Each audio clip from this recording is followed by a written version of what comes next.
Hello, in the other video I showed a problem where the frunk of this Tesla Model S will not unlock fully. The primary latch will unlock and the secondary latch will not release.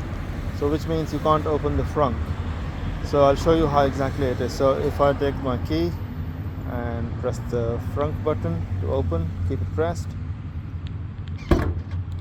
it will pop up. But as you can see, we can't fully move it. It won't come off. I don't know if it's visible from here, but there is you could press the hand underneath and there's a lever. If you press the lever down, it will release. So basically what is happening here is the frunk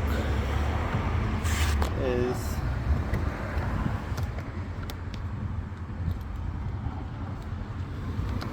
these are the trims. Take the trim off. This trim off.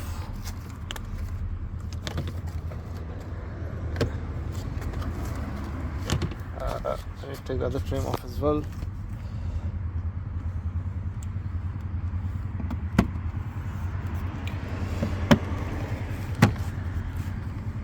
Both the trims are off, so should pop out. There you go. Yeah, coming back, as you can see, the primary and secondary latch in this.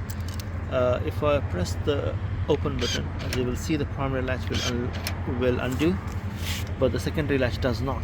So this is the secondary latch. So by pushing your hand through this gap, right, all you're doing is trying to do this, and this will open the latch. I mean, it will undo the lock. Then you will open the hood will release then. Alright, so what I'm going to do now is to fix it. So I'll tell you how to do it in a minute. So what you need to do first is to take this trim off. It's nothing but a bit of plastic, a bit of rubber actually. It will come off. The first step is this.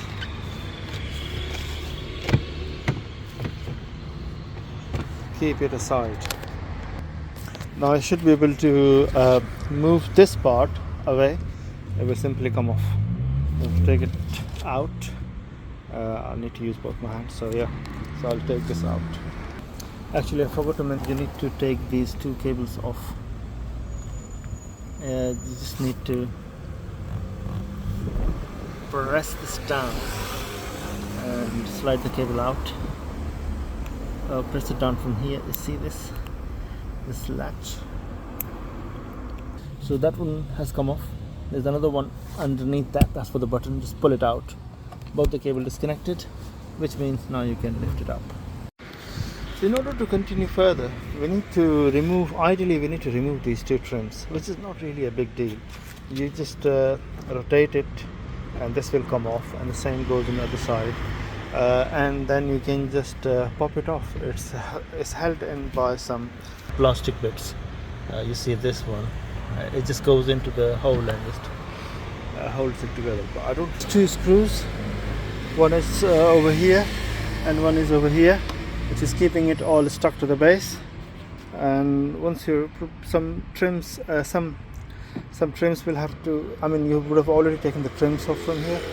So if you take these two screws off, the whole assembly will come out actually. So you should be able to remove the whole bucket. This bucket will come off completely. Yeah, but before you do that, please make sure you push this cable inside. That's how you take the whole stuff out, and you will see the mechanism behind it. I had to take the tray off actually. Sorry, on the sides and on both the sides. Not fully, but it's as good as taking it off fully. And yeah, that's where we are at the moment. So yeah, as you can see, here's the sensor. Sorry, here's the actuator and sensor assembly. I've slightly loosened it, but I'm gonna take it off and replace it with a new part. There's no other way of doing it. You can't really repair it, but I'll take it off and show you exactly this is. And I've got a replacement part already ordered.